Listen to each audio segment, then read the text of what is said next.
पा रहे हो इसके लिए बधाइयाँ और धन्यवाद भी। और बाकी दोस्तों, ये जर्नी जो है ना, बहुत ही मजेदार जर्नी रहने वाली है। मैं बस एक चीज आप लोगों को बताना चाहता हूँ और रिमाइंड कराना चाहता हूँ कि हमारे बिजनेस में भी ना कुछ फेजेस हैं। ठीक है। अभी आप में से कुछ लोग 1A 2A होंगे, कुछ लोग 3A 4A होंगे, कुछ लोग 5A 6A हैं, कुछ लोग 6A 2 भी यहाँ बैठ रहे हैं। ठीक है। तो जैसे लाइफ में अलग अलग रोल होता है ना, बच्चे होते हैं, फिर हम स्कूल जाते हैं, फिर कॉलेज जाते हैं, फिर जॉब करते हैं या बिजनेस करते हैं या नेटवर्क मार्केटिंग करते हैं, कुछ कोई भी काम करते हैं पैसा कमाने के लिए। फिर हम फादर बन जाते हैं, फिर हम पति बन जाते हैं, फिर फादर बन जाते हैं। ठीक है। और फिर बाद में दादाजी भी बनते हैं। तो धीरे धीरे हर लाइफ का जितना भी रोल है ना, उसी तरीके से इमेजिक बिजनेस भी है, अगर आप रिलेट करेंगे तो अभी जो लोग 1A 2A 3A हैं, हो रहे हैं, आप लोगों का एक रोल आपको रिमाइंड करा देना चाहता हूँ। ठीक है। बाकी ऊपर वाले तो कर ही रहे हैं जो अपना करना है। आपका सिर्फ और सिर्फ रोल ये है कि हम लिस्ट रोज बनाएं, किस तरह से लिस्ट में अपने लोगों को शामिल करें और उनसे डेमोस्ट्रेशन का अपॉइंटमेंट लेना है। अगर आपके अपलाइन आपके साथ जाते हैं तो बहुत अच्छी बात है, नहीं जाते हैं तो उनसे बैठ के या कोई वीडियो आप दिखा सकते हैं। ठीक है। बहुत सारे यूट्यूब पे वीडियोज हैं, जो वीडियो आपको अच्छा लगे वो वीडियो आप दिखा सकते हैं। कोई जरूरी नहीं है कि हम पूरा प्रेजेंटेशन करेंगे ही करेंगे। ठीक है। बाकी थोड़ा सा डेमोस्ट्रेशन करके भी आप दिखा सकते हैं कि ये मशीन है। और जितना ज्यादा आप थर्ड पार्टी का रोल यूज करेंगे, थर्ड पार्टी को यूज करेंगे, जैसे वीडियो, बुक्स, प्रेजेंटेशन, फाइल, उतना आपको ऑब्जेक्शन कम मिलेगा, क्योंकि अभी आप शुरुआत में हैं, इस बात को याद रखिएगा। ठीक है। तो टूल्स टूल्स को यूज करना है। और फॉलो अप में मेरा जो अपना प्रिंसिपल है कि सिर्फ आपको नेक्स्ट अपॉइंटमेंट लेना है, कि सर हमारे सीनियर से आपकी कब अपॉइंटमेंट रखूं, कब आपके साथ जूम पे मीटिंग कराऊं, या कब आपके साथ 3 वे कॉलिंग करा सकता हूं सर, कॉन्फ्रेंस कॉल पे कब आपकी बात कराऊं। नेक्स्ट अपॉइंटमेंट लेते रहिए और धीरे धीरे उसमें से फिल्टर होकर लोग आते रहेंगे। कुछ लोग आपको ऐसे भी मिलेंगे जो मिलते ही चेक दे देंगे, लेकिन कुछ लोग ऐसे भी मिलेंगे जो 3 साल बाद जुड़ेंगे, 4 साल बाद जुड़ेंगे। कोई दिक्कत नहीं है, हमें आगे बढ़ते रहना है। और आपका रोल क्या है कि सिस्टम को फॉलो करेंगे ना, तो आपको मैं गारंटी दे सकता हूं कि जो अभी तक का अचीवमेंट मैजिक कर रहा है, लोगों का रहा है, उससे फास्ट आपकी अचीवमेंट हो सकती है। सिस्टम को क्या फॉलो करना है? हर आदमी जो आपकी टीम में आए उसको बीबी कोर्स जरूर कराइए। बिजनेस बिल्डर कोर्स करवाना बहुत जरूरी है। दूसरा, हमारा सुबह जूम मीटिंग हो रहा है। जो लोग आपके जूम मीटिंग में 7 बजे भी नहीं आ रहे हैं, समझ जाइए वो सीरियस बंदा नहीं है। 6 बजे चलो मैं मानता हूँ, कुछ मजबूरियां हो सकती हैं, लेट नाइट्स हो सकता है। ठीक है। लेकिन अगर कोई 7 बजे भी हमारे जूम मीटिंग में नहीं आ रहा है, तो उसको अपनी कोर टीम में आप मत रखिए। आप उनको वैसे ही ट्रीट कीजिए जैसे आपको वो ट्रीट कर रहे हैं, क्योंकि अगर वो सिस्टम को फॉलो नहीं करेंगे तो वो आपके लिए हेडेक बनेंगे, लाइबिलिटी बनेंगे। और जो सिस्टम फॉलो करेगा ना, वो आपका एसेट है। थर्सडे को हमारा चैट होता है। थर्सडे चैट को शाम को 7 बजे अगर कोई नहीं आ रहा है और लगातार नहीं आ रहा है, एक बार नहीं आना चलेगा, लगातार नहीं आ रहा है, तो वो आपका टाइम डिजर्व नहीं करता है। कहा जाता है ना कि हम टाइम उसी को देंगे जो हमारा टाइम डिजर्व करेगा। हम क्यों वैसे आदमी के ऊपर एफर्ट लगाएं जो अपनी लाइफ के बारे में ही सीरियस नहीं है, अपने बिजनेस के बारे में सीरियस नहीं है। ध्यान रखना है, लेकिन शुरुआत में चूजी नहीं बनना पड़ता है। मैं समझ सकता हूँ, शुरुआत में आपको सबको लेके चलना पड़ता है। चल भाई जैसा भी है, उसके थ्रू कुछ अच्छे लोग मिल जाएंगे आपको। लेकिन ऐसे लोग जब मिले ना जो सीरियस नहीं दिख रहे हैं या कमिटेड नहीं दिख रहे हैं, तो एक तो तरीका है कि उनको आप जूम पे बिठाइए, सेमिनार्स में लेके आइए, तो वो सीरियस हो सकते हैं। माहौल बहुत कुछ बदल सकता है। और अगर वो भी नहीं समझ में आ रहा है, वो भी नहीं कर रहे हैं, तो उनके थ्रू कुछ लिस्ट निकाल के कुछ सीरियस बंदे निकाल लीजिए उस टीम में से।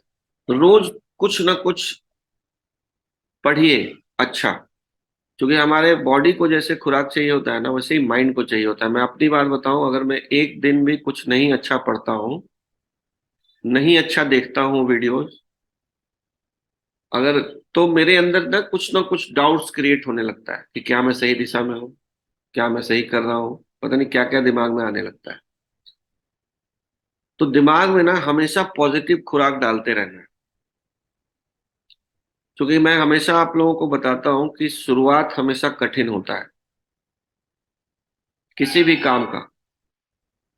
आप चाहे कोई भी प्रोफेशन, कोई भी बिजनेस, कोई भी जॉब में हो, पूरे तक की जर्नी सबसे हार्ड है, सबसे हार्ड जर्नी है। तो इस समय हम सभी अप्लायंस का रोल बनता है कि हम लोगों को थोड़ा सा केयर करें, ताकि वो फोरे फोरे क्रॉस कर जाए। और आप अगर फोरे क्रॉस करना चाहते हैं, तो आपका रोल बनता है कि आप अपलाइन को कोऑपरेट करें, कि अगर वो कोई मीटिंग रख रहा है तो उसमें शामिल हो, जो मीटिंग्स के लिए कॉल कर रहा है तो आप उसमें सहभागी रहें। मतलब अपलाइंस को फॉलो करना है। हमेशा कहा जाता है ना कि सक्सेस अपना एक पद चिन्ह छोड़ता है। जितने भी लोगों ने सफलता पाई है इनेजिक के अंदर, उन सब के अंदर कुछ बेसिक क्वालिटीज हैं। उन्होंने अपने अपलाइन की बात मानी है और डाउनलाइन का सहयोग किया है। ये काम हमको भी करना पड़ेगा। अपलाइन की बातों को महत्व दीजिए, क्योंकि आपके माँ और बाप के बाद दुनिया में सबसे बड़ा शुभचिंतक आपका अपलाइन है। कौन सा अपलाइन? जो एक्टिव एंड ग्रोइंग है। वो आपको कभी गलत सलाह नहीं देगा। और कुछ भी नया इंप्लीमेंट करने से पहले अपने एक्टिव एंड ग्रोइंग अपलाइन से पूछिए जरूर कि क्या ये वाला करूं, नहीं करूं। ठीक है? क्योंकि वो आपका शुभचिंतक है, इस बात को हमेशा जानिए। ठीक है? और इतना अच्छा रिलेशन बनाइए अपने एक्टिव एंड ग्रोइंग अपलाइन से कि दुनिया में मिसाल बने। इतना अच्छा रिलेशन बनाना है। और ऐसा नहीं है कि आपको अपलाइन परफेक्ट मिलेगा, और ऐसा भी नहीं है कि आप भी परफेक्ट हैं। तो परफेक्ट होने की किसी से उम्मीद न रखें।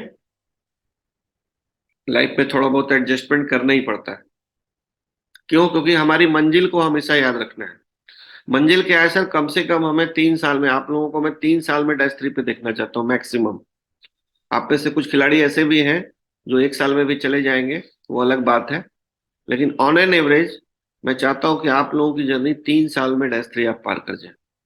उसके लिए कुछ बेसिक्स को फॉलो करना है। सिस्टम रेडी हो चुका है, हमारे समय में सिस्टम बिल्कुल नहीं था। आज सिस्टम रेडी हो चुका है, आपको फॉलो करना है। आज इंडिया में इतनी बड़ी टीम हम लोग की, मिरेकल टीम की हो गई है कि हम लोग कहीं भी चाहेंगे तो सेमिनार रख सकते हैं, सीधा सेमिनार से स्टार्टअप कर सकते हैं। बहुत सारी चीजें सोची जा सकती है। सेमिनार्स को ऑर्गेनाइज कीजिए, प्रमोट कीजिए, पार्टिसिपेट कीजिए। सेमिनार्स का रोल कभी खत्म नहीं होता है। और सेमिनार्स नहीं करेंगे ना, तो आपके साथ एवरेज लोग आएंगे, बड़ा लीडर नहीं आएगा। अगर आप चाहते हैं कि बड़े लीडर्स आपकी टीम में आए, तो आपको उनके लिए स्टेज तैयार करके रखना पड़ेगा, प्लेटफॉर्म बना के रखना पड़ेगा। तभी बड़े लीडर्स आएंगे। क्योंकि जितने भी मार्केट में बड़े लीडर्स हैं जो दूसरी कंपनियां कर रहे हैं, और अगर उनको चेंज करने की जरूरत है, शायद कभी कभी हो जाता है इंडियन कंपनीज में। वैसे तो नॉर्मली जो अच्छी कंपनियां हैं उसके लीडर्स जो सब सक्सेसफुल है, वो क्यों बदलेंगे? ठीक है? लेकिन इंडियन कंपनीज में खासकर कई बार ऐसा हो जाता है कि उनको बदलने की जरूरत पड़ती है। तो वो इनेजिक तो वो कहीं से भी कैंगन मशीन ले सकते हैं ना। तो वो आपसे क्यों जुड़ेंगे? वो आपसे पूछेंगे सर कि आपकी आपका सिस्टम क्या है। प्रोडक्ट तो उनको पता ही है, अच्छा है, कंपनी अच्छी है, प्लान अच्छा है, प्रोफाइल अच्छा है। बट उनको पता है कि टीम का बहुत महत्व होता है, किस टीम में मैं जुड़ रहा हूँ। तो वो आपसे पूछेंगे कि आपके सेमिनार्स कितने होते हैं, आपके ट्रेनिंग प्रोग्राम्स कितने होते हैं। तो उस समय आपके पास आंसर रेडी रहना चाहिए, अगर आप चाहते हो कि बड़े लीडर्स आपके साथ आए, अच्छे लीडर्स आपके साथ आए। ठीक है? तो ये सारी चीजें ध्यान में रखना है दोस्तों, इसमें सुभाष भाई, प्रेमपाल जी, पंत साहब, जो लोग भी, मनोज भाई बैठे हैं, जो लोग भी अच्छे जानकार हैं, आप लोग भी नए लोगों को और क्या सजेशंस देना चाहेंगे? प्लीज एक एक करके हैंड रेस कीजिएगा, तो फिर हम लोग इस पे, ये टॉपिक यही है कि हम नए लोगों को क्या मैसेज दे सकते हैं। जो एक नया स्टार्टर है, 1A है, 2A है, उसको हम क्या मैसेज देना चाहेंगे? सर सबसे पहले तो मैं बिल्कुल बेसिक पे जाना चाहता हूँ, बिल्कुल ही बेसिक पे। हो सकता है जो पुराने लीडर हैं उनको लगे कि यार ये तो बहुत छोटी सी बात है, मगर जो बिल्कुल नए लोग हैं उनके लिए ये है कि आप अपने अपलाइन को सही तरीके से यूज लेना सीखें। जितने भी हैं, आज मेरे को ले लीजिए, अगर मैं बिल्कुल नया हूँ और मान लीजिए कि दीपक जी मेरी अपलाइन है, आप सबको पता है, अगर दीपक जी से मुझे बात भी करवानी है तो कम से कम मुझे इतना मालूम होना चाहिए कि मैं मेरी अपलाइन के बारे में कैसे बात करवा रहा हूँ। जो सबसे सबसे बेसिक पॉइंट है, पहला ही कदम है कि जो मेरे से दूर बैठे हैं और मैंने यूज लेना है, तो मैं कैसे लूँ, ये नए लोग सीखिए प्लीज। कैसे लूँ कि अब मैं क्या करूंगा, कोई एक्स पार्टी है, 2 मिनट लेना चाहूंगा इस सब्जेक्ट पे। कोई एक्स पार्टी है, मैं उसके पास बैठा हूँ, तो ये नहीं है कि मैं डायरेक्ट दीपक जी को फोन मिला लूं और बोलूं कि सर मेरे पास तो ये कलेक्टर बैठे हैं, ये कर देंगे, वो कर देंगे। नहीं, ये मेरा काम नहीं है। मेरा काम है कि जो मेरे पास बैठा है उनको मैं बताऊं कि सर मैं कोशिश कर रहा हूं, क्योंकि कई बार वो बहुत ज्यादा बिजी रहते हैं, एक्चुअल में सेमिनार मीटिंग्स में भी बिजी रहते हैं, और अब वो उस पड़ाव पे पहुंच चुके हैं कि बहुत बार फैमिली के साथ भी इंजॉय करने के लिए चले जाते हैं। तो मैं ट्राई करता हूँ, अगर उनका फोन मिल पाया तो मैं आपको 2 मिनट उनसे बात करवाता हूँ, ज्यादा तो नहीं हो पाएगी। अब मेरा काम है कि मैं फोन मिलाऊं दीपक जी को, और फोन मिलाने के बाद में अब यूं नहीं है कि सर ये लो मेरे पास बैठा है, लो पकड़ो फोन और बात करवानी शुरू कर दी। दीपक जी को मालूम ही नहीं है कि किससे बात करने जा रहे हैं। तो अब मेरा काम है फिर से दीपक जी को बताना कि सर मैं इनसे डेमो शेयर कर चुका हूं, और अगर प्लान शेयर हो चुका है तो भी वो आप अपलाइन को बता दो उस टाइम। नहीं हुआ है तो आप सिर्फ बोलें कि सर मैंने सिर्फ डेमो शेयर किया है और आपके बारे में मैंने चर्चा की है, और प्लीज आप अपने 2 मिनट निकालें यहाँ पे उसके सामने, हमें ये शब्द इस्तेमाल करने की, प्लीज आप 2 मिनट निकालें और आप प्लीज इनको थोड़ा सा इस बिजनेस की गहराई के बारे में बताएं, या थोड़ा सा डेमोस्ट्रेशन के बारे में जो मैंने बताया है। आपके अनुभव बहुत बड़े हैं, आपकी टीम बहुत बड़ी है, आप प्लीज इनको थोड़ा बताएं हो क्या रहा है। एक बंदा अचानक अपने अपलाइन को फोन मारता है, सर मेरे पास ये बैठे हैं, मैं इनको फोन दे रहा हूं बात करना। अपलाइन को बेचारे को पता ही नहीं है भी बात क्या करनी है, किस सब्जेक्ट पे करनी है, बैठा है वो कौन है, क्या है, इससे कुछ इसकी किस लेवल तक बात हुई है। और ये हम नए लोग बहुत बार गलतियां करते हैं, क्योंकि मैंने ये अपने जीवन में महसूस किया कि जब स्टार्टिंग फेज मेरा था तो मेरे से भी ये गलतियां हुई है। तो यहाँ पे जितने लोग बैठे हैं, ये हमारी पहली ABCD है, यूं मान लीजिए कि जब पहली बार हम क्लास में जाते हैं तो हमें कुछ सीखना होता है, तो ये हमारी लाइफ की पहली ABCD है कि उसके सामने आप अपने अपलाइन को जितना अच्छी तरीके से रखेंगे, आपका बिजनेस उतना ही ज्यादा ग्रो करेगा। ये है सबसे बड़ा मेरा जो नए लोग हैं उनके लिए। और दूसरा, आप कई बार हजारों रुपए खर्च कर देते हैं भाग भाग के, और मैं हर बार एक बात बोलता हूं आपको कि हजारों रुपए खर्च करने से अच्छा है कि 4 लोगों को अपनी कार में बिठाइए और एक बड़े प्रोग्राम में ले जाइए। कौन कहता है कि आपका रिजल्ट नहीं आएगा। मेरा आगरा प्रोग्राम से स्टार्टअप हुआ था, जिसके अंदर दीपक जी सर थे, 2 दिन का प्रोग्राम था। उस प्रोग्राम से मेरे लाइफ का स्टार्टिंग हुआ था, और मैंने स्टार्टिंग में ही शायद 13 या 14 लोगों को मैं आगरा लेके चला गया था। ये कोई एक्सक्यूज नहीं था कि मेरे पास पैसे हैं या नहीं है, क्योंकि जो मेरे निकटवर्ती हैं दीपक जी सर हैं वो जानते हैं, पैसे हैं पॉकेट में, नहीं है कोई मायने नहीं रखता, कैसे बंदोबस्त किया कोई मायने नहीं रखता। मगर मैं 14 लोगों के साथ, दीपक सर ने मेरे को बोला कि सुभाष 5 लोगों के साथ मिलना, और सर आपको याद होगा मैंने कहा सर अगर इसको 3 से गुना करके 15 लोगों के साथ आपसे नहीं मिला तो मैं प्रोग्राम के बाहर बैठा रहूंगा आके भी। और सर पूरे 15 के 15 लोग उस प्रोग्राम में थे। और आज जब आगरा प्रोग्राम में मैं वापस जाने वाला हूँ तो 6A के बिल्कुल पास पहुंच के जाने वाला हूँ। तो बिल्कुल। इतनी बड़ी चीजें हमारे को प्राप्त होती है, मतलब बड़े प्रोग्रामों से। Thank you very much. बहुत बढ़िया, बहुत बढ़िया प्रेमपाल जी। सॉरी, सुभाष भाई, बहुत बढ़िया दोनों पॉइंट आपने बताया। बिल्कुल। जो सुभाष सर ने जो पॉइंट बताया ना, बहुत बेसिक है, लेकिन हर बड़ी चीज की शुरुआत छोटी चीजों से होती है। मैं इसमें थोड़ा सा ऐड और करना चाहूंगा। जो भी हमारे साथ नए व्यक्ति जुड़ते हैं, सबसे पहले उनको हमारा सिस्टम क्या चल रहा है वो बताना चाहिए। सर, सुबह को जूम चलती है, थर्सडे को चैटिंग होती है, और संडे को हमारा जूम पे हमारा डेमोस्ट्रेशन होता है, सैटरडे को बेसिक ट्रेनिंग होती है। ये एक उनको स्कूल की तरह ये चीजें पता चली। दूसरा, फिर हमें अपनी एडवाइस जो सुभाष जी ने बताया कि सर हमारे ये सीनियर अपलाइन है, हमें इनकी बीच बीच में हेल्प की जरूरत पड़ती है, तो हम आपसे इनकी भी बात कराएंगे। उनका प्रॉपरली इंट्रोडक्शन आपको जैसे सुभाष जी ने बताया वो करना चाहिए। और तीसरा, फिर उनको एक बेसिक बताना चाहिए कैंगन में हमें शुरुआत में करना क्या है। सर, एक छोटी सी आपको अपने नियर डियर की लिस्ट बनानी है, और आप उसको डेमो नहीं करेंगे, मैं आपके साथ 3 4 5 दिन 4 5 डेमो करके मैं आपको बताऊंगा। देन आफ्टर फिर धीरे धीरे आप सीख जाएंगे, फिर मैं आपकी सपोर्ट करूंगा। बीच बीच में जो हमारे स्पॉन्सर हैं उनसे भी आपकी हेल्प मिलती रहेगी। और चौथा, यहाँ पर हमने सेमिनार फंक्शन ट्रेनिंग को प्रमोट करना है। ये चार चीजें हमें किसी भी स्टार्टर को बतानी है, चाहे वो फिर क्यों ना नेटवर्कर हो, चाहे फिर कोई कोई वो ना हो, ट्रेडिशनल प्रोफेशनल हो, उनको ये चार चीजें बतानी बतानी। मेरा ही मानना है सर। बहुत बढ़िया, बहुत बढ़िया प्रेमपाल जी। और दोस्तों, मैं सुभाष भाई ने जो कहा और प्रेमपाल जी ने कहा उसमें से कुछ और पॉइंट्स निकल रहे हैं।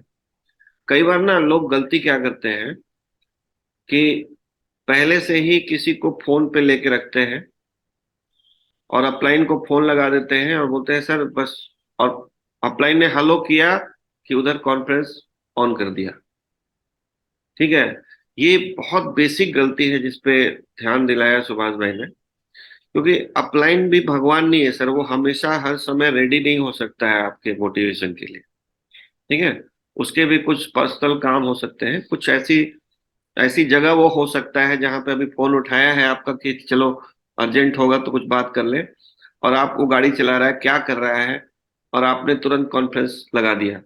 तो ये सब छोटी गलतियां हम लोग करते हैं जिससे अपलाइन की नजर में आपका, ऐसा जो लोग मेरे साथ करते हैं ना, तो मुझे समझ में आ जाता है कि ये आदमी मेच्योर आदमी नहीं है। उम्र बढ़ गई है बट मेच्योरिटी नहीं है। क्योंकि हम लोग बिजनेस कर रहे हैं सर, बिजनेस कौन करता है हमारे समाज में? मेच्योर लोग करते हैं कि बच्चे करते हैं? मेच्योर लोग करते हैं सर। मैच्योर तो मैच्योर करते हैं। हमेशा मेच्योरिटी आपको दिखाना है अपने अप्रोच में, अपनी बातों में। और उसमें भी हम सर कैंगन में आए हैं। आप बहुत लकी भी हैं कि आपने ये डिसाइड किया है कि मुझे कैंगन करना है। इससे अच्छा कोई सब्जेक्ट मार्केट में है ही नहीं। यस। लेकिन इस लक को गुड लक बनाने के लिए आपको थोड़ा सा अपने अंदर मेच्योरिटी लाना पड़ेगा। प्रेमपाल जी का जो पॉइंट्स है, वो सारे पॉइंट्स आज आप लोग नोट नोट डाउन कीजिए कि बेसिक चीजें कहाँ गलती हो सकती है जो नहीं करना है। बाकी आप समझ रहे हैं, सब लोग समझदार बैठे हैं। कुछ करेक्शंस अपने, कुछ गलतियां हम लोग करते हैं। और प्रेमपाल जी ने जो कहा ना, उसमें एक बहुत अच्छा पॉइंट जो मुझे टेक अवे लगा कि आप किसी को भी अपनी टीम में शामिल करते हैं सर, नए आदमी को, तो आपको अपने एलओएस से उसका परिचय कराना काम है। अगर आप नहीं करा रहे, उसको सिस्टम से कनेक्ट नहीं किया आपने, हो सकता है सर वो आपकी बात ना माने, लेकिन आप मेरे को आइडेंटिफाई करके और मेरे को उसका नंबर शेयर करा दोगे, बात करवा दोगे ना, तो वो मेरी बात मानेगा, सुबह जूम में आ जाएगा। हो सकता है वो आगरा में सेमिनार में आने के लिए आपको बहाने लगा दे, लेकिन मेरी बात मान जाए। हो सकता है ना? यस। बिल्कुल। ठीक है। तो प्रेमपाल जी ने जो कहा कि हमेशा कोशिश कीजिए कि, एरिक ओरी की किताब में भी हम लोगों ने पढ़ा है कि किसी को राइट स्टार्ट करवाने के लिए आपको उसको सिस्टम से प्लग करना है। हम क्या कर रहे हैं, लोगों को मशीन बेच रहे हैं, वही छोड़ दे रहे हैं, और सिर्फ वो आपको जान रहा है। अब आप अभी बहुत सफल हो नहीं सर, तो उसको बड़ा पिक्चर दिखेगा कैसे? जब तक वो नहीं जानेगा कि एनर्जिक में बड़े बड़े लोग कमा के भी बैठे हुए हैं, तब तक उसके अंदर का कीड़ा कैसे जगेगा कि भागो भागो भागो। वो भागेगा ही नहीं, आपको देख रहा है वो। और इसके अलावा एक और चीज है सर, अगर वो आपसे प्लग भी है और आपको आप सक्सेसफुल भी हैं, तब भी आप उसके लिए कितने समय तक अवेलेबल हो सकते हैं? हाँ बिल्कुल। अवेलेबिलिटी भी नहीं है उतनी ज्यादा, तो क्या करता है कि he has to wait for you to be available for him, तो क्या होता है उसकी जो स्पीड है वो रुक जाती है। हम्म। तो दोस्तों, इंश्योर ये कीजिए आप, सभी से मेरा रिक्वेस्ट है कि आप जिनको भी ला रहे हैं, या तो आप जूम पे लाइए, या तो पहला सेमिनार में लेके आइए, किसी भी तरीके से करके अप्लायंस के साथ उनको प्लग कीजिए। तो आप जहां भी, अब जब आप नए हैं, आपके पास हो सकता है सर मेरे से ज्यादा एक्सपीरियंस हो, मेरे से ज्यादा ज्ञान हो। जैसे सुभाष भाई मेरा एक एग्जाम्पल है, ठीक है ना, क्योंकि ये खेले खिलाड़ी हैं। सतीश पंडित जी को इन्होंने घोल के पिया हुआ है, ठीक है। तो इनको पता है कि अपलाइन को किस तरह से यूज किया जाता है, जबकि मेरे से ज्यादा जानकार है, मेरे से ज्यादा सब कुछ है इनके पास, बट फिर भी ऐसा कुछ नहीं है सर। मैं बता रहा हूँ सुभाष भाई कि आपके अंदर ना वो कला है कि कैसे यूज करना है अपलाइन को, और ये कला बहुत सारे लोग नहीं कर पा रहे हैं। सर यही सीखने का विषय है ना, इसी कला को सीखने के लिए हम सब लोग यहाँ पे रोज बैठते हैं। अपने आप को ना, आप बड़ा बड़ा कुछ किसी के सामने, एक बात अभी कुछ दिनों पहले हम लोगों ने डिस्कस किया था कि you can promote any one but not you. जी। आप पत्थर को भी भगवान बना सकते हैं सर। लेकिन खुद दस को नहीं। आदमी रोज 10 आदमी रोज एक पत्थर को जाके, वो दिखाया था ना पीके फिल्म में, जी तो जी जी। पानी चढ़ाइए, दूध चढ़ाइए, कुछ दिनों बाद लगेगा वहां मंदिर बन जाएगा। तो किसी पत्थर को भी आप भगवान बना सकते हैं, इतना प्रमोशन में ताकत होता है। लेकिन हम गलती क्या करते हैं, प्रोडक्ट को प्रमोट करते हैं, प्लान को प्रमोट करते हैं, कंपनी को प्रमोट करते हैं, अपलाइन को प्रमोट नहीं करते हैं, और इसलिए आपका काम भारी हो जाता है। सबसे बढ़िया तरीका क्लोजिंग का जो मेरे को लगता है सर, कि अगर आपका जो अपलाइन अवेलेबल है, उसके साथ आप उनकी जूम कॉल या वीडियो कॉल करा दो। इससे अच्छा क्लोजिंग क्या कराया जा सकता है? बिल्कुल सर, बिल्कुल। सबसे अच्छा ऑब्जेक्शन हैंडलिंग क्या हो सकता है? कि अपलाइन से बात करा दो, आप बाकी हीरो सर, मत बनो। बिजनेस बिजनेस के लिए टूल्स बहुत जरूरी है। हाँ। सीडी, बुक, सब कुछ। लेकिन अपलाइन एक ऐसे टूल्स है जो कि हर नेटवर्क पे फिट हो जाते हैं। तो अपलाइन टूल्स को तो ऑलवेज यूज करना ही चाहिए और करना ही पड़ेगा। ठीक है। तो मैं क्या करता हूँ सर, वो आप लोगों को भी बता रहा हूँ कि मैं नीचे नीचे जाके ना एक आदमी ढूंढ लेता हूँ जो मेरे हिसाब का है, जो प्रोफेशनली करने के लिए तैयार है, जो सीखने को तैयार है, जो जोखिम लेने को तैयार है। मैं उसके साथ काम करता हूँ, क्योंकि आज मेरे पास वो ऑप्शन है। नेटवर्क मार्केटिंग में कहा जाता है ना फ्रीडम, तो नेटवर्क मार्केटिंग आपको ये भी फ्रीडम देता है सर, कि मैं किसके साथ काम करूंगा और किसके साथ नहीं करूंगा। शुरुआत में तो सब कुछ करना पड़ता है, कॉम्प्रोमाइजेस, बट बाद में आप चूजी हो सकते हैं। तो नए लोगों के लिए मनोज भाई, आप भी क्या सजेशन देना चाहेंगे कि नए लोगों को और क्या क्या करना चाहिए? आप क्या क्या कर रहे हैं जिससे रिजल्ट ठीक होने लगा आपका, बताइए। कि नए लोगों के साथ सबसे पहला चीज है रिलेशन बिल्डअप। नए लोगों को ये कभी नहीं लगना चाहिए कि जो उनका हमने स्पॉन्सर किया, जिस हमारे घाटशिला में ही है, उनको मैंने स्पॉन्सर किया, किए राकेश जी, उनके साथ मैंने काम करना शुरू किया। अब उनको एक पल ही नहीं लगता है कि मनोज जी हमारे साथ नहीं है, क्योंकि अभी वो न्यू बॉर्न बेबी है। तो शुरुआती दौर में हमको उनके साथ कंधा में कंधा मिला के चलना होगा। उनको ये लगना चाहिए कि नहीं, हमारा जो प्लान है ऑलवेज हमारे साथ में है। और उनके साथ मैंने डेमोस्ट्रेशन करना, लोगों से बात करना, रिलेशन बिल्डअप करना, उनके मन में एक सिस्टम के प्रति आज भी अभी जूम में है ना, वो जूम में भी है। और उनको हर सिस्टम से खुद पलक हुए, खुद एक्टिव हुए। क्योंकि अगर मैं नहीं रहूंगा जूम में, मैं एक्टिव नहीं रहूंगा, तो ऑटोमेटिक मेरा भी ग्रुप एक्टिव नहीं होगा। अगर हमको बिजनेस बड़ा करना है और तो हमको सबसे पहले एक्टिव रहना होगा, और हमारा बेसिक कभी नहीं भूलना है। कहते हैं ना कि बड़े बड़े खिलाड़ी भी जब पिच पर रन नहीं बना पाते हैं, तो फिर वो नेट प्रैक्टिस में आते हैं और जम के वहाँ प्रैक्टिस करते हैं, तो फिर जाकर के वही परफॉर्मेंस। तो हमारा जो बेसिक है डेमोस्ट्रेशन करना और ये सब चीज, वो तो ऑलवेज हमको करते ही रहना पड़ेगा। और नए लोगों के साथ तो एकदम कदम से कदम मिला के उनको एकदम फेथ दिलाना ही होगा। तो हम लोग ऐसे काम किए हैं, और एक वही जो सलील दे हैं उनका भी बहुत बेस्ट परफॉर्मेंस होना शुरू हो गया है। अपलाइन का भी एक बहुत बड़ा जिम्मेवारी हम लोग को बनता है कि अपने डाउनलाइन को कभी अकेला न छोड़े। फिर तो अपने आप वो, फिर जब 4A बनने के बाद तो फिर जैसे आज मैं 4A बना हूँ, तो अब बहुत सारी चीजें मैंने सीख लिया है, जान लिया है सब कुछ, कैसे करना क्या करना है। वही चीज डुप्लीकेशन नीचे हमको देना है, ताकि उनको भी इस ये, और अपलाइन रूपी टूल्स तो ऑलवेज यूज करना है। हर अपने डाउनलाइन को अपने अपलाइन से जरूर प्लग करना चाहिए, एक्टिव अपलाइन से। अच्छा सर, काम तो अपने आप ही ऑटो पायलट चला जाता है। अ, एक और चीज है दीपक सर, अपलाइन का एक यूज होता है, एक अपलाइन का मिस यूज होता है। ये स्मार्टली आपको देखना है। कई लोग क्या है, अपलाइन को इस तरीके से प्रमोट करते हैं कि सर जुड़ जाओ, अब ये पूरी जिम्मेदारी आपकी अपलाइन की है, अब देखिए ये आपको पूरा का पूरा सपोर्ट करेंगे, ये आकर के आपका डेमो करेंगे, फॉलोअप करेंगे, ये सारी चीजें। अपलाइन एज ए टूल यूज करना है, एज ए आप प्रॉब्लम मत बनिए अपलाइन के लिए। सही है। इसमें भी राइट। एक बड़ा स्मार्टली आपको गेम खेलना है, अपलाइन को एज ए टूल यूज करना है।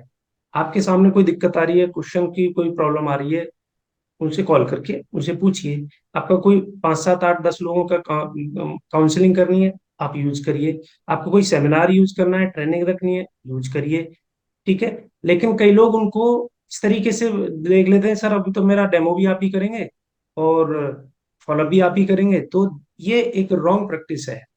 एक सही practice as a tool use करना है, ऐसे एज ए एसेट्स यूज करना।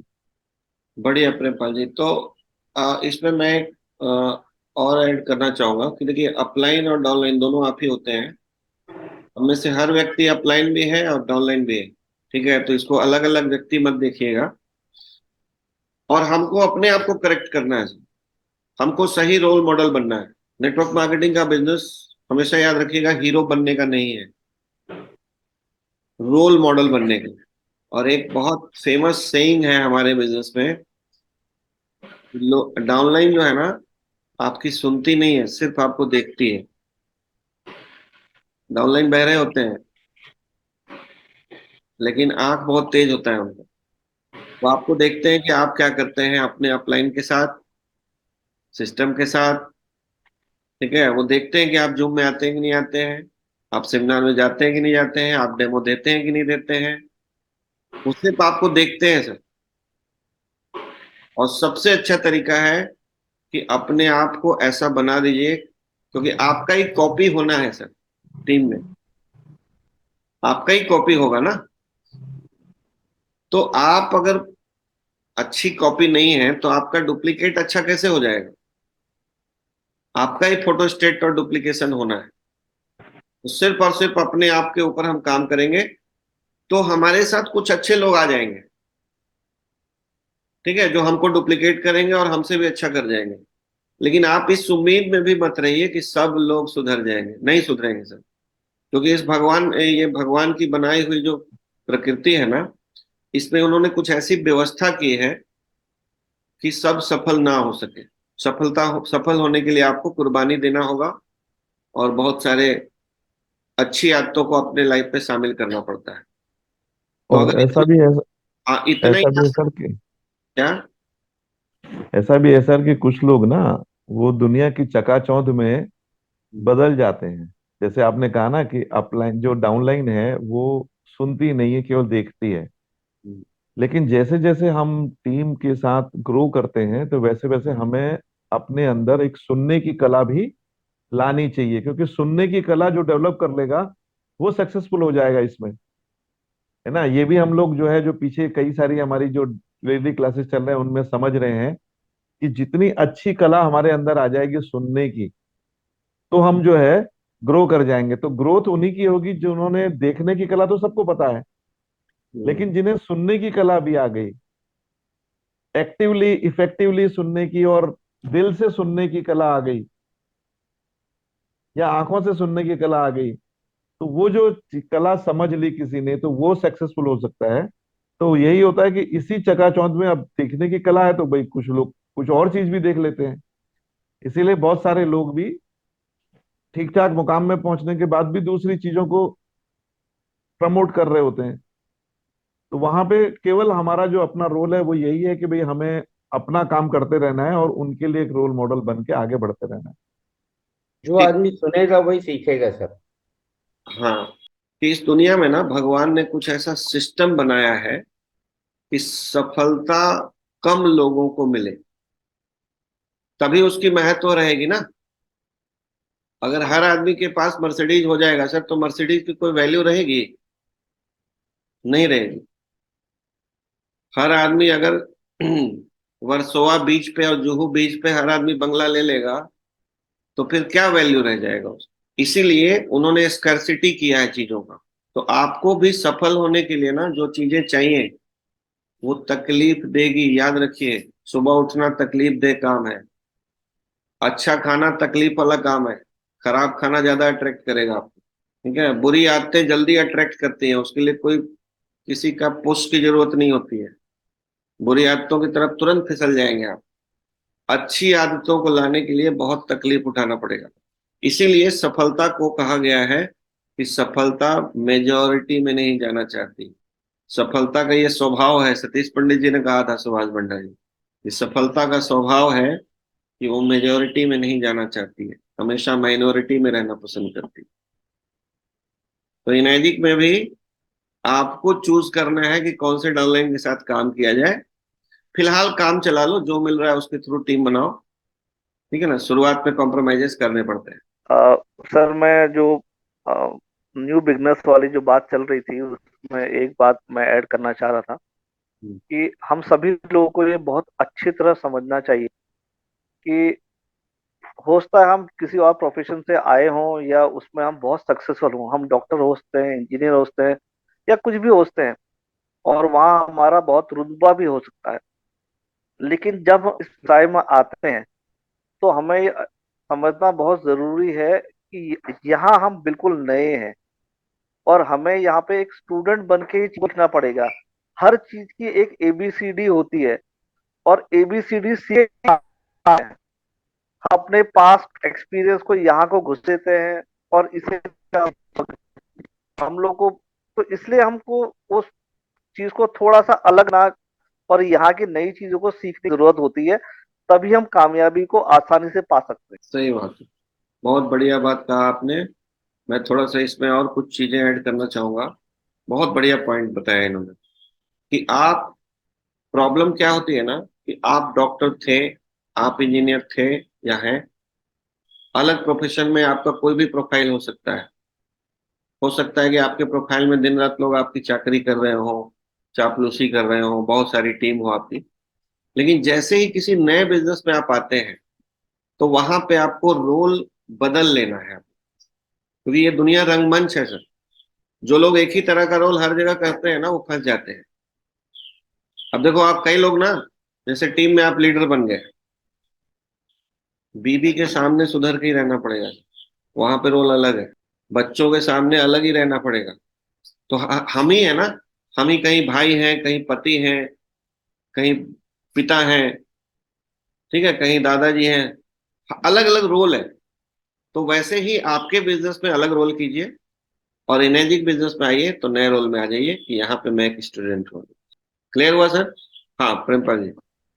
हमारे एक सीनियर होते थे किसी एक्स कंपनी में, वो ये बोलते थे, सांप कितना भी टेढ़ा मेढ़ा चल ले लेकिन भित्त में सीधा ही घुसता है। हम्म। तो पहली चीज तो ये है, यहाँ पर मिस्टेक क्या होती है, यहाँ पर उस एक्स पर्सन की गलती नहीं है सर। वो अपना जो प्रोफाइल कैरी कर रहे हैं उन्होंने डिजर्व किया है। यहाँ पर उस पर्सन की गलती है जो उनको हमारे यहाँ का कल्चर नहीं बता रहा है, जो उनको यहाँ पर कनेक्ट कर रहा है। और ये कनेक्शन डे वन में ही जब उनका पता चलता है कि सर आप बिजनेस करना चाहते हैं, तो यानी कि नीड है आपकी बिजनेस करना, आपको अच्छा लगा है, तो सर दैट ये हमारा सिस्टम है, ये आपको फॉलो करना पड़ेगा। अन्यथा आपको बिजनेस की नीड नहीं है, आपको प्रोडक्ट की नीड है, तो मैं आपको पर्सनली सर्विस दूंगा, आपका पूरा मान सम्मान के साथ, कोई दिक्कत नहीं आएगी। लेकिन आपको यदि यहाँ पर पैसा बनाना है और एक पैसिव इनकम पे जाना है, तो ये हमारा सिस्टम है सर, ये आपको फॉलो करना पड़ेगा एज ए बॉर्न बेबी आपको स्टार्ट कर रहे हैं आप इसमें, आपका जो पास्ट का प्रोफाइल है वो वैल्यूबल है, बट वो वहां पे था। बट यहाँ पर आपको ये पहले ही दिन क्लियर करना पड़ेगा। यदि उस एक्स पर्सन ने जो जोड़ रहा है उनको नहीं बताया, तो वो इतनी तेजी से जो आए हैं स्पीड से, मैं कहता भी हूँ कि सफल लोग आपके साथ किस्मत से आ तो जाएंगे, लेकिन आपकी काबिलियत के बिना वो उतनी तेजी से चले भी जाए, और और ये अब लैक हो जाता है सर। आपको भी अपने आप को अपग्रेड करते रहना पड़ेगा, नहीं तो आपका रेस्पेक्ट वो नहीं करेगा सर। ठीक है, अपग्रेडेशन में लगे रहना है। मेरी टीम में कई एग्जांपल्स हैं सर, जिनके नीचे के नीचे के नीचे के नीचे टीम मेरे से कनेक्ट है, और उनको बुरा भी लग रहा है। लेकिन भाई, आप में अगर आप डिजर्विंग नहीं है, तो लीडरशिप कोई पोस्ट नहीं है सर, कि आप 6 से 2 हो गए तो बहुत बड़ा तुरम खां हो गए, या -2 हो गए तो तुरम खां। आप लोग आपके नॉलेज को रेस्पेक्ट देते हैं, पोस्ट को नहीं। हमारे बिजनेस में खासकर बता दूं, अगर आपके अंदर गहराई नहीं है, नॉलेज नहीं है, लोग आपको रेस्पेक्ट बिल्कुल नहीं देंगे। और ये बात हमेशा ख्याल रखिएगा, लेकिन पैसों के बाद आदमी को सम्मान भी चाहिए होता है। इसकी भूख सबसे बड़ी भूख है। गांधी जी ने वकालत छोड़ दिया राष्ट्रपिता बनने के लिए, अच्छी खासी जिंदगी उन्होंने गंवा दी, और जीवन भर संघर्ष किया सिर्फ एक नाम कमाने के लिए कि मुझे राष्ट्रपिता बनना है। इसीलिए अगर आप भी चाहते हैं कि कुछ सिग्निफिकेंस हो आपकी लाइफ में, तो थोड़ा सा अपने आप को अपग्रेड करते रहना पड़ेगा। हाँ जी सुभाष जी। हाँ दादा, जैसे अभी पीपी सिंह जी ने कहा कि, और सतीश जी पंडित भी बोलते हैं कि उन दियों को हवा से बचाने की जरूरत है जिनको हवा का खौफ नहीं। क्या बात। ठीक है।